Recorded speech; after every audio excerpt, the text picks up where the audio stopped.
It's Wednesday afternoon, 4 p.m. in Central Europe, and it's time for our Space Café Israel with Meidad Pariente and his guest Yossi Yamin. As always, we really appreciate your participation and ongoing feedback. We will learn and improve based on your feedback. So I'm Thorsten, publisher of SpaceWatch.Global, and SpaceWatch.Global is a European-based or Europe-based online platform for information in and about space and new space activities in a geopolitical context. I would like to thank all our private and corporate supporters that showed their commitment to keep our independent journalism alive. So we really appreciate that. I know many of you are already familiar with our website, our bi-weekly and daily newsletters, and the Space Café podcast. The newest one, released just today, features Dr. Annie Handmer from Australia of Hero Robotics about the Object K, a wonderful conversation between her and Markus Moslechner. We also have new exciting episodes of Space Café Radios. The latest one is with Major General Michael Traut of the German Space Command. Don't miss that. Our fan shop is open for you, and as always, you can support us there directly in becoming a space watcher. And if you've missed any of our previous web talks, we have an archive available on our webpage in the event section and also on YouTube. So we will host our Space Café Israel live on a regular basis. And with that, my job for the moment is done, and I'm handing over to your host today. Meidad, over to you. Thank you, Thorsten, and thank you everybody for attending Chapter 3 of Space Café Israel. Shana Tova, everyone. Please write questions if you have during the conversation, and we will answer them by the end of the talk. My guest today is Mr. Yossi Yamin. Yossi has gained more than 30 years of experience with large-scale development projects across the United States, Israel, and Canada related to space. He has commanded the Israeli satellite unit in the IDF, where he managed 7 successful launches. Yossi holds a BSc in business management from UOP, San Diego, California, and an MBA from Tel Aviv University, and he is the founder of Space Pharma. Hello, Yossi, and thank you for accepting my invite. How are you? Hi, Meidad. Lovely to be here with you today and to have this conversation. Thank you for my titles, but you know, the story today is about the future and not the past. As always. We have a tradition here in Space Café Israel. The first and the last question are identical to all of our guests. And the first question is always, can you tell us something that nobody knows about you, or very few people know about you, and we cannot find on LinkedIn or in any business context? Something personal. That was a bit surprising, but I'll give you a few insights about myself. I used to be a jazz dancer in a very famous event in Israel. Every Hanukkah, by the way, in the festival with Ricky Gal, by the way, she is a famous singer. So I was with her dance team. And I also played basketball. And on 13 years old, we took the basketball cup at Stockholm, Sweden, with a team of 7 Israeli kids that inspired everybody how we made it. So that's about myself. A basketball player and a jazz dancer. Yes. Wow, that was surprising, I might say. Okay, let's move on to something that we all want to understand. I mentioned that you were at the IDF in the satellite division, mainly for Earth observation satellites. So from Earth observation background to micro-G pharmaceutical experiments, what, how, why, what's the story behind Space Pharma? The main story started as I had to host someone important from NASA Ames, Dr. Pete Worden, along with his chief scientist, Jacob Cohen, for 3 days. But I did a lot of homework and prep. I read a lot about what is the next thing that we do not use from orbit, not related for communication, not related for Earth observation, neither weather or GPS, in order not to interrupt the Israeli giants like IAI and other US players.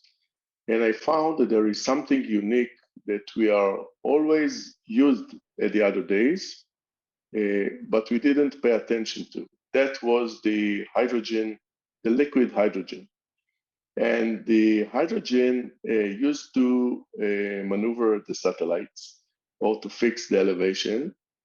And I thought to myself, if we can execute liters, I don't tell exactly how much, but if we can execute liters as a liquid in orbit, why we won't be able to take a CCs or a droplets to space and run life science in orbit? I read a lot about it, and I found that it was well known about 30 years ago by the Russians and, of course, NASA and ESA and even JAXA to perform experiments in orbit. But it was so painful, so long, so expensive. So I decided to take this know-how of liquid maneuvering system and to convert it into a droplet machine in space. So Space Pharma was actually founded because you searched for something that was never done before? Absolutely. We did a lot of homework, as I said. We read a lot of books, and after about a year of investigation, we came into the idea that no one else did it before. So as the bit is the, let's say, the bit is the basic of the communication, the pixel is the basic of the image. Now the droplet is going to be the basic of the life science in orbit. That's for sure. Interesting approach. Can you give us an example of what kind of applications the pharma industry can really benefit from using micro-G and zero-G? Yes, we investigated also with pharmaceuticals, with clients, with researchers from the academy and space agencies, the hospitals. There are a few topics which are considered as top priority. The first that required very limited power in orbit and very small interruption. It is the formulation of the monoclonal antibodies. This is actually, what is exactly pharmaceutical? Pharmaceutical, it's the relationship or the bridge between chemistry to life science. That's how it works. All the medicines around the world are based on plants. And that's something that we could easily adopt into a droplet management, droplet machine, and allow the researchers to intervene and to inject it into a mammalian cells. We call it today organoids. Those organoids can actually replicate you or mimic you, Meidad, up to 8 cells. I think one of me is enough. So, yeah. So, but the beauty is that you can take it to the extreme. So you build those chemistry reactions in space, create those crystals, and I hope that at the end of the discussion today, you will show the robust feature that we recently confirmed to be work in orbit. And by having those crystals injected to the body, we can provide remedies, cures that cannot be defined on Earth because of gravity. So gravity is a big interrupt when we are trying to build chemistry, crystals on Earth. In orbit, you can build it in a very significant, or tailor it in a very significant shape, and then to inject it to the body. So one of the top priority is the monoclonal antibodies. The second is the anti-aging. Anti-aging in orbit, if you take to orbit tissue culture or mammalian cells, you can age it like you age wine in a factor of 1 to 10, even more. That because of high or extreme radiation influence on this tissue culture. So we can improve a lot of skincare, cosmetics, replacing even skin for people on Earth. And we are involved in that very heavily. And the third point, which I do believe is going to be very, very helpful, it is the cancer research and the cancer pathogens, cancer kind of genetic understanding of how to recover kids and elders from cancer. We have nice success with all of those, and we expect that the coming year is going to provide us a lot of insights into those ideas. So the top three: monoclonal antibodies, anti-aging or longevity, and at the end, the drug disease modeling related to cancer. No, Yossi, it sounds like science fiction. So is it science fiction or science fact? Do you think we'll see new cures that were developed in space? Yes, there is no doubt about it, because all the insurers are obliged to provide therapeutic treatment medicines once it exists. There is a very important MOU between NASA to the FDA to accept under the rapid or the fast track process space-related cures and medicines. And this is very important, because if we will be able to demonstrate something unique, we're definitely going to see the FDA adopt it. It shouldn't take decades or 10 plus days, years before. We expect it to be in less than or around 3 years, and the short time is going to be 6 months. So 6 months to 3 years, it's a fast track that can allow us to provide a lot of or new medicine and therapeutics.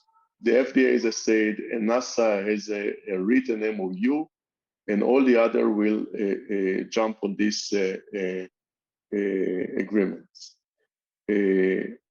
It is very important that we will work with the regulator because we are dealing with the machines. We are not dealing with animals. This is for the first time that therapeutics and new medicines are not going to be rely on small animals like the mice or big animals like the pigs. This is the first time where we are going to test medicines on mammalian cells in orbit, and the FDA is going to accept it. You're talking about something which is kind of fun, regulation. It's always fun. But seriously, how do you see the role of the regulators in space experiments?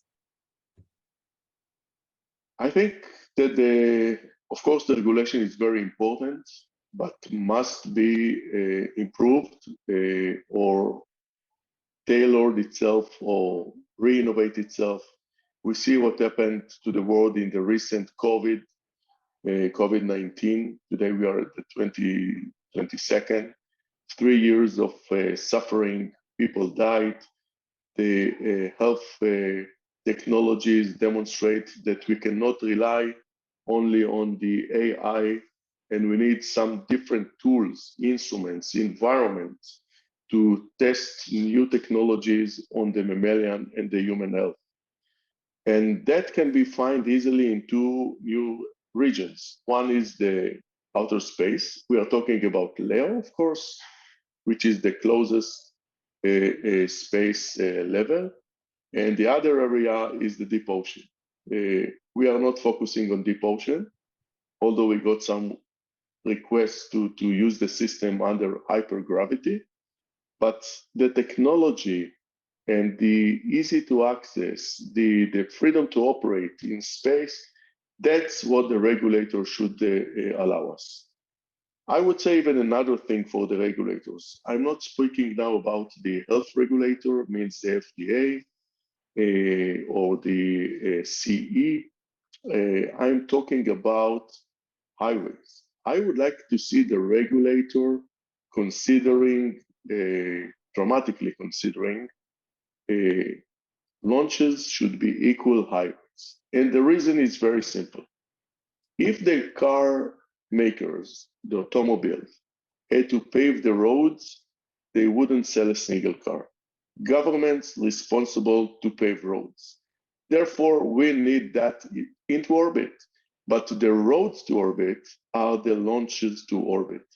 If the launch cost would be covered by the government, that will allow us a new fascinating ecosystem to be vivid, to be alive, to dramatically compete with any other technology here on Earth. So far, the clients had to pay this cost of launch, which can go between 30 to 70% of the entire cost of a mission, a research mission. And imagine that if someone like governments, like regulators, will let us those highways, it will dramatically change the way that we are using space. And that's what I do expect the regulators to take care about and to pay attention to provide a sustainable access to orbit without even asking what is going to fly, why is it going to fly. Let us have those highways to space. Interesting approach. You mentioned the CE and the FDA. I assume that Space Pharma has global aspirations. What is the regulation situation in the Far East, in Japan, Korea, China, regarding pharmaceutical and experiments in space? So I know that the Chinese has their own FDA, like the Chinese FDA, and we are not involved with that too much. In Japan, there is something similar because they would like to test their medicine under a specific procedure and protocols. So South Korea, as well as Japan, has a very important role in developing new medicines. We are in contact with those countries, and they have fascinating companies and entities to take it into the next stage. I do believe that they will be one of the pioneers and the leaders for the Asia-Pacific region, as you mentioned. And I think also that Singapore and Australia is something close to those countries, like the Monash University in Australia and the Singapore government, who is now running a life science in orbit program. So we're going to see a lot of insights coming from the Asia-Pacific region as well. Interesting. You know, we spoke in the past, and you always talk about fabrication with the U and not production in space. Fabrication with the U and not production. Is this a misspelling or misunderstanding from my side? It's not a misunderstanding from your side. I think that as far as we are playing more and more in orbit and we have insights, we know more than before that to go to orbit is not the entire production process. It's something within the entire production. So this something or this phase, we call it formulation, that at the end should be provide the entire or the complete product.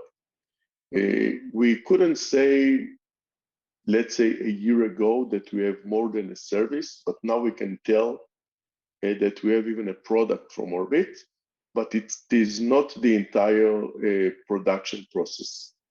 We are providing raw material, gold material, as we like to say, and these gold material compounds are required to complete the production on Earth. At Space Pharma, we define 4 processes or formulation steps that must be done in orbit. There is no other way to run it on Earth. And the quality or the outcome from orbit had to have at least 2 more steps in the production facility on Earth.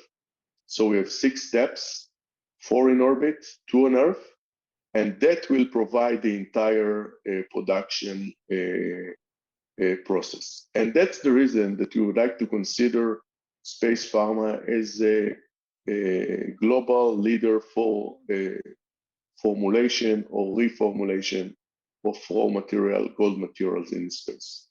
So this is the differences between fabrication / formulation to the entire production process.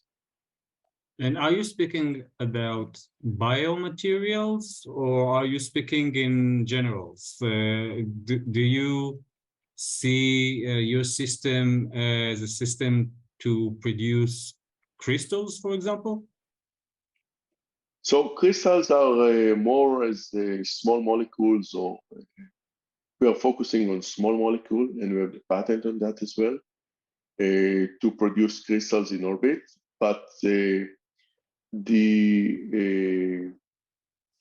is a new, actually it's around a decade in the United States, but very recent even in Israel. It's called the synthetic biology. Synthetic biology, it's a very important field of humanity, mainly to cope with the global warming, by the way, and the food shortage that we are expecting, and even water and all over around it. Imagine that the synthetic biology will allow us as humans to be able to sustain higher temperature inside our body without turning on an air conditioner. Isn't that lovely? Yeah, absolutely, especially in Israel. It's 30 plus degrees outside right now. So this is the basic or the fascinating field of synthetic biology. We can trick the molecules and the human body cells to sustain and recover not only viruses, but only temperature. And we can define new genes into seeds. We call it seed resistance, and we can improve even the plant sustainability against storm, weather, and of course the dry era that we are all facing around the world. And that will help us to provide significant sustainable solutions to our life here on Earth. And that shows that we cannot rely only on machinery, computer, machine-to-machine, AI, and so on. It is important, no doubt, but without controlling the life science as a synthetic biology, the human being would not survive on Earth. And this is the important thing. We must define ourselves from scratch, and we can do that. So you mentioned here on Earth. Do you see it also as Earth and beyond? Do you see this synthetic biology being used to develop seeds that can grow on Mars? Now, Earth and Moon, we know that Earth, Moon, and Mars should be.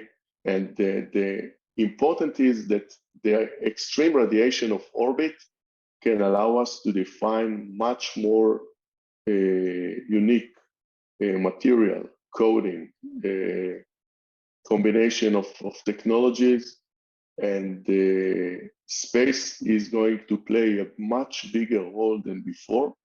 As I said before, we cannot rely only on Earth to define our technologies, and we must go and use the outer space as a fascinating environment to produce those super molecules, super maps, superfoods, and more. And we can do that. Wow. Without electricity, by the way. It's much cheaper than on Earth. Amazing.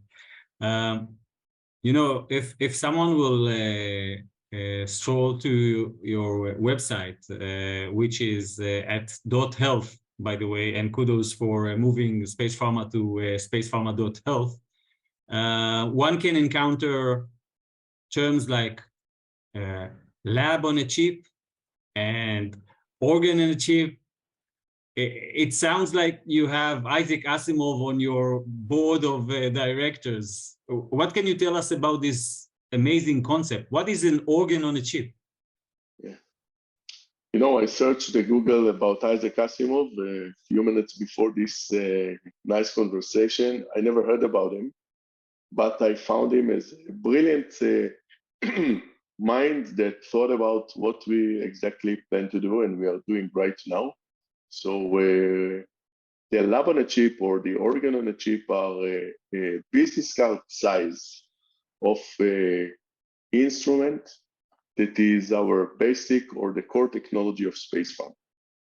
Within it, we are integrating or implant membranes, variety of sensors, liquid handling system that controlled and managed by the system, which is today, it's less than 4 kilogram research unit or device that will allow the researchers to manipulate the mammalian cells within the organ on a chip to define tissue cultures, to build this, organs, organoids, as I said before, and of course to build crystals under the lab on a chip technology. So today I can tell you that we have all the ingredients or the capabilities to define and build any lab on a chip / organ on a chip that can mimic our body, but in a very small little business card size. And then to let you play with that, test it, run it, repeat it, take systematic as well as statistics from the system, readings of the reactions, and at the end to come out with your own assumption if it was worth to take it to orbit into micro-G or it wasn't. But I can tell you that in orbit there is no 0 or 1. There is no failures in orbit. The main reason that I'm telling you about it is that we are collecting expectation results from clients, from researchers, and all the times they think they're different. It's crazy. So once you go to orbit, you learn something. And I'm expecting everyone to learn something by enjoying this fascinating environment. And I can tell you that if a country, a small country like Israel, for example, would like to have a big impact on the entire life science as well as the medicine impact of the world, we need around 1,000 experiments per year. it's not a big of money, but definitely huge impact on learning why go to orbit, how to run experiments in orbit, how to collect data and build assumptions up to the understanding of new medicine as well as therapeutics. So the lab on a chip and the organ on a chip are the core technology of space pharma, but they must be within the, as we like to say, SPAD, Space Pharma Advanced Lab in space. So going back to the lab on a chip, where we mentioned it, but is it an actual lab? So for a researcher, can you give a highlight of what kind of experiments a researcher can do using a lab on a chip? Yes, the lab on a chip is the basic that we can either provide our, like the wine of the house, we have our own chip of the house. We have 4 types, one for chemistry, one for life science, one for cancer research, and one for high volume of gold material or compound. Within this lab on a chip, we can run a medicine against disease. We can run antibiotic against bacteria that replicate the same or severe condition of the patient on Earth. We can change the parameter of the patient based on the telemetry interruption or intervene that we have within the system. So we can tell that this patient now has 42 or 41 or 40 Celsius degrees, or this patient has 37 Celsius degrees, and collect data based on that under severe radiation, as I said before, but also to see if bacteria can communicate to each other. It's called conjugation, and we are going to release very soon with the Sheba Medical Center a very nice publication about it, that for the first time ever, Space Pharma could confirm a conjugation control between E. coli bacteria in orbit, and that even within our DIDO satellite. We have also our satellites, which are also very little, a CubeSat 3.5U, in addition to the lab. And that shows that we can run in orbit bacterial conjugation.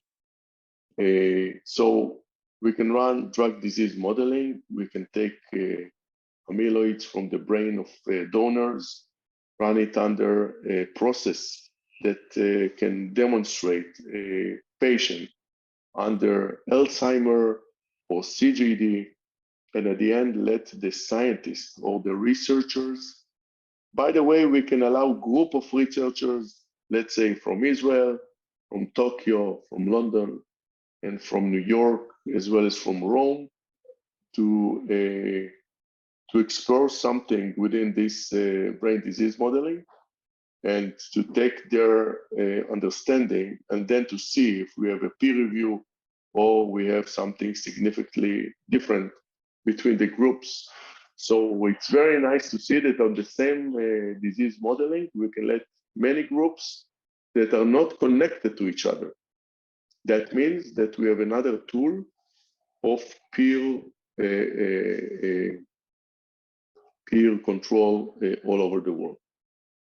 So I think that those are the right things that we can execute right now. We are going to have very soon also a new skin machine in orbit. You're going to hear about it very soon. Skin, yes.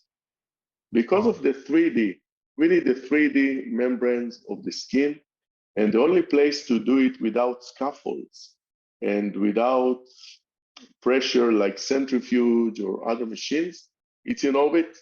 And we are going to demonstrate a fascinating tissue culture or skin factory in orbit very soon, very, very soon. Wow. Again, I'm very curious, and excuse me if I go down into details, but for example, you mentioned antibiotics and bacteria. How do you keep them separate before you start the test in space? Yeah, that's very important. And the recent system that we launched to the orbit, to the free orbit, DIDO3 or DIDO3, carried the bacteria in a certain viton, means certain or different cells, liquid cells, right, in orbit. And after being in orbit around 5 months, by the way, and 3 months delay of the launch, so altogether it's 8 months, we realized that the sensors, we have a spectrometer on board, detected that most probably only a single bacteria survived this time. But we warm it up from Earth, by the way, and we create the thermal condition to increase the population of the bacteria again, about the E. coli. And after 30 days, if I can recall, we spray them with a severe spray of bacteria, antibiotics, in order to see if they communicate with each other. So the bacterial conjugation is a kind of a stinger. It goes from one bacteria to another, and it takes the information from one plasmid to another. And that's how they can tell or communicate how to prevent and escape the antibiotic. So how to be resistant to the antibiotic level. And apparently in orbit, those stingers are not developed. And that says something very important. First of all, bacteria behave differently in orbit. They are much more virulent, much more aggressive, but on the other hand, very silent. So they cannot interact with each other. And if we can mimic it or replicate this know-how here on Earth, we're definitely going to reduce dramatically the use of antibiotics. And that's something that you're going to read about in the in this month in the publication. Amazing. That's actually amazing. A little blue bird told me that Space Pharma is also part of the mini shuttle project, allowing experiments and samples to be returned to Earth. Can you share more information about that? Yes, this is the right time to share the information. We are involved already 3 years in a project. We call it the MODI, the Modern Time, the production industrial revolution of the new space, like Charlie Chaplin. This is the name of the system. And the idea is that we can not only research in a mini shuttle and get the samples back, but also provide a high volume of formulation. We call it the factory of the future, 5.0, not 4.0, 5.0. And since 3 years ago, we were involved with a team of the Space Rider, which is the European space shuttle, mini shuttle, where we bet on. The reason that we bet on the Space Rider was that it is unmanned.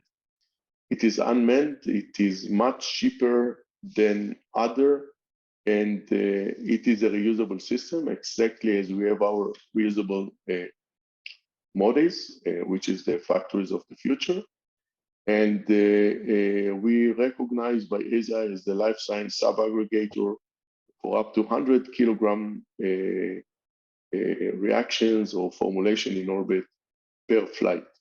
So every client, company that would like to use this machine, this is the right time to join us.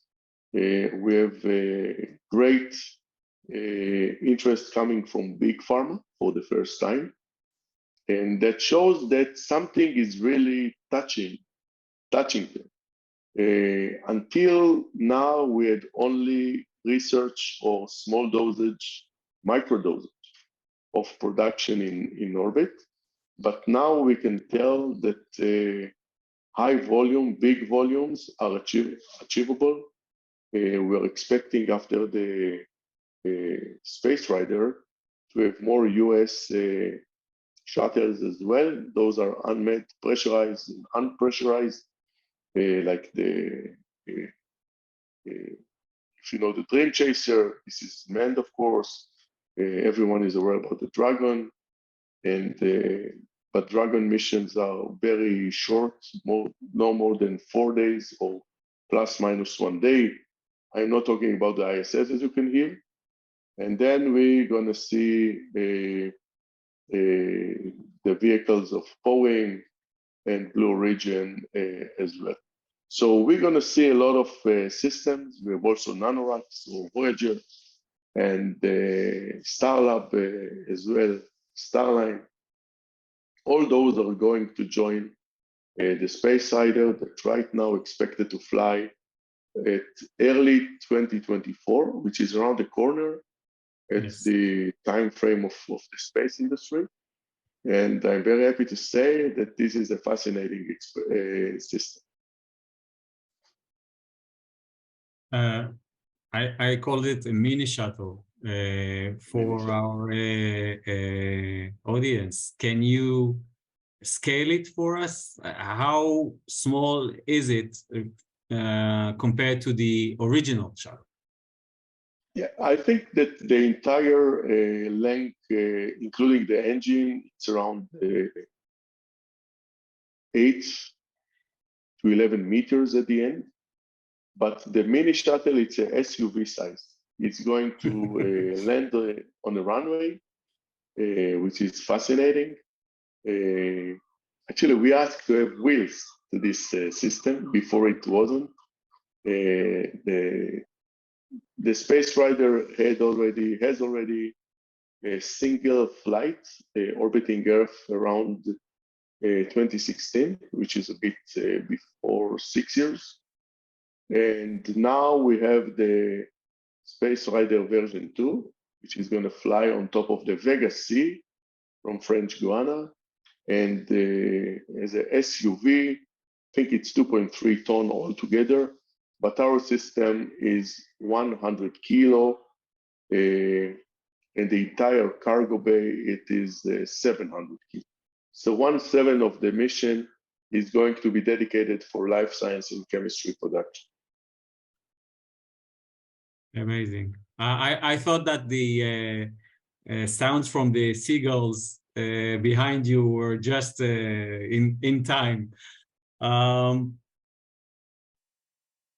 Let's try something which I think is important, especially as a new space company, and that's give kudos and shout out to other companies. So as you see the new space ecosystem in Israel, can you share your views regarding a company that you think that we should be aware of? First of all, I think that in Israel we have a very unique, we call it startup nation or space up nation now. We have a lot of very good startups from all over the world, uplink, downlink. We have among Space Pharma a lot of telemetry and image enhancement, communication technologies, but we don't have our own, let's say, mini shuttle. Think that we need to be able to integrate the drones and the unmanned vehicle, the UAV, with satellites or with kind of a shuttle. We have the know-how, and I do expect a very unique startup to take it to this level. It's called Tahiru. Tahiru, yeah. Have you heard about them? No, I'm waiting for you to tell us about them. And by the way, I think we kind of invented a new word as you were describing your idea. Let's establish a new term in the space industry. Let's say that we are working on satellites. Satellites, here you go, Yeah. satellites. And that's important because Tahiru, it's the only one who took the challenge to release it. It's from an avionic takeoff, so it's a soft takeoff. It's not over a launcher. It could be a Boeing or something heavy like that. At the end, they can re-enter the stage one with drones props. So it's Nice. a chemistry takeoff, soft takeoff, and at the end, it's a soft landing using electric power. So this is something very reliable. They are still on the stealth mode, I guess, but very soon you're gonna hear. Not anymore. Not anymore. They accomplish 40 flights. I can tell that 35 of those crashed, but 5 of those led them to define the best ever system I ever seen, a satellite that is going to take off and land the first stage, but they have some other surprises also. So I expect them to be one of the leaders in 3 to 5 years from now. So I'm going to use my privilege as a host, and Yossi, I'm going to ask you to promise that you'll take me visit them. Okay, you got it. I'll come back to Israel and I'll show you what they do, and it's crazy. Great. And last question from me before we go to questions from the audience, and this is, again, the same question for all my guests. 2050, how do you see the Israeli space industry in 2050? What will be different? What do you think will be the role of the Israeli space industry in the global space industry? No, 2050, it's about 30 years from now. Yep. It used to be a long time, but I think that technology will be very rapid, and the use of space is going to impact us from, for example, you know better than anyone that cellular poles are going to be diminished, right? So we're going to enjoy a lot of space communication easily. I read today that Nokia is in it, you know, that Apple is on it, and SpaceX with Starlink is very close to everyone as well. So this technology is going, the Israeli space industry in 2050 is going to rely heavily on software dedicated and relevant to the space vehicles, algorithms, and so on. Of course, intelligence. But I think that that Space Pharma is going to provide something unique. This is the niche that we would like to keep as a 2 to 3% of the entire GDP coming from space for the state of Israel, and entirely, by the way. And the beauty is that we do have right now a lot of people, students, teenagers, who accomplish their studies within the high school, and they are ready to run in-orbit activities related to life science and chemistry, thanks to Ramon Foundation, by the way. And I can tell you that in every year in Israel, there are close to 2,000 pupils or teenagers who are studying microgravity research. That is the mass, the critical mass that will have a new industry here in Israel in the next decades. But as I said before, all the other are going to stay. Launchers, a little bit of communication, a little bit of Earth observation, geolocation, and so on. Interesting. So that's it from me, and now let's hear from the audience. Torsten, will you be so kind and read us some questions? Okay. So, Ramprashant, hope I pronounce it more or less right, asks, does the same analytical parameters and conditions apply for regulations in space? I assume towards the Pharma. Otherwise, it will be a wonderful hook to our guest next time. So, Yossi, any opinion, any idea on that? Can you repeat the question, please? I think does the same analytical parameters and conditions apply for regulations in space? Oh, definitely. The parameters are yet to be different, but there are a few groups that work with the NIH, the National Institute of Health, under NASA supervision and the FDA participation, and they are considering changes by those parameters. As I said before, it is better to work with the regulator under the current parameters, but to provide I cannot tell a lot because it's a bit a secret of the company, but work with the regulator before proceeding to the next stage. Once you have the medicine or the compounds, they will accept it under certain conditions, of course, but those are not so dramatic or unpassable. Those are very acceptable.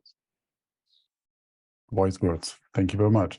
So the next one comes from Chris Richardson, and maybe that's he is someone who wants to link to you directly. Not sure if that's a question for everyone here. If you can speak more to what is Space Pharma's role in synthetic bio? Synbio, it's a close term of synthetic biology. And he writes, I'm currently in between synbio and space and would love to know more, but I think you mentioned it in great detail. And if you are up to get connected to Chris, that would be great.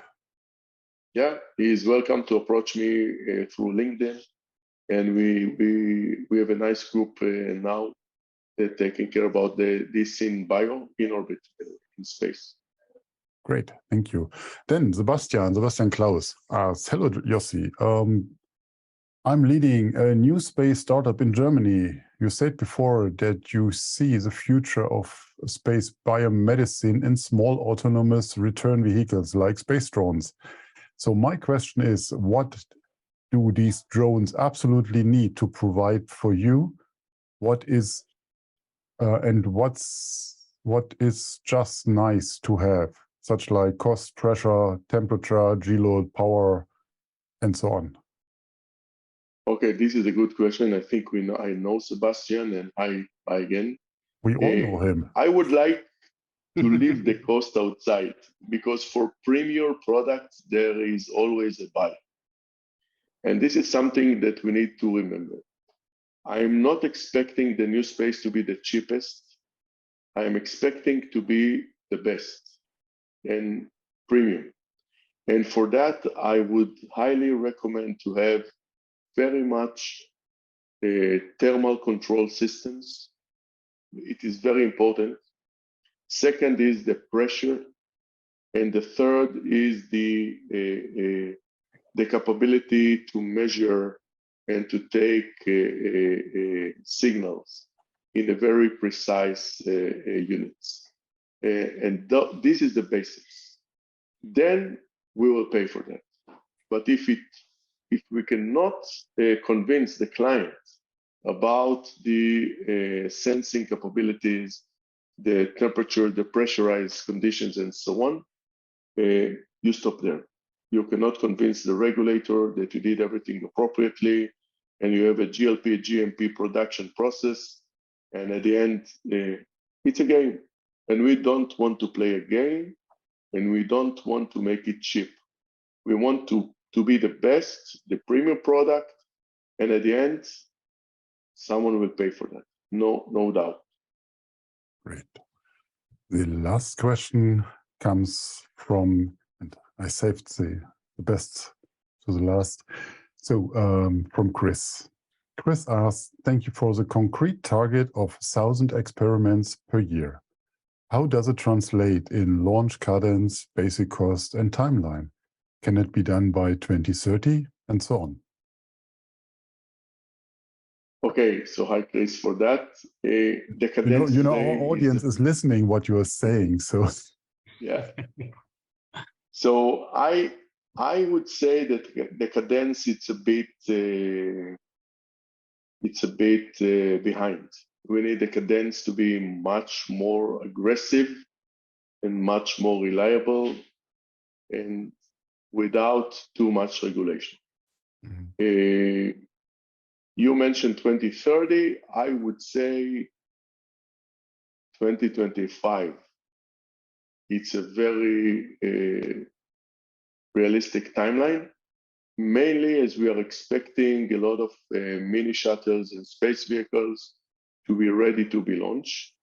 The problem is that we don't need heavy cargo bay. We need a smaller cargo bays, as I said before, thermal controlled, pressurized, and so on. Mainly because the late loading of the life science access to those launchers, it is essential to survive synthetic biology, life science, tissue culture, mammalian cells on the launch pad. And right now, only few vehicles can provide it. And that's the shortage of the market. I do expect the Space Idea to open it. And by 700 kilograms, just to let you know, assuming that Space Pharma will take all the 700 kilo, we can execute 16 times 7, around 98 production lines.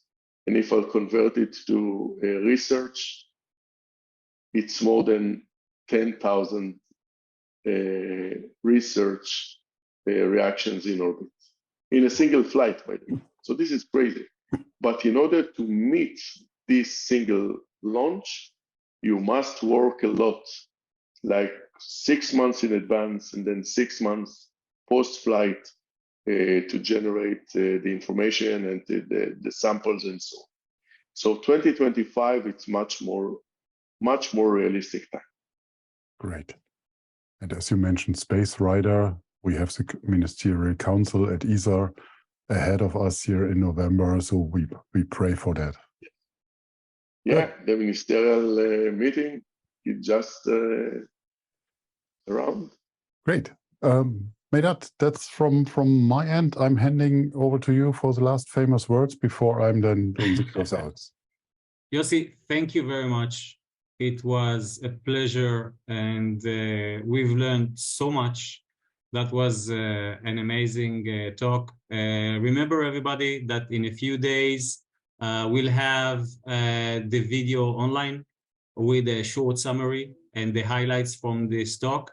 And I'm very happy to say that in the next Space Café Israel, that will be held on October 26th, we will host one of the world's greatest experts in space law, Dr. Neta Palkovitz.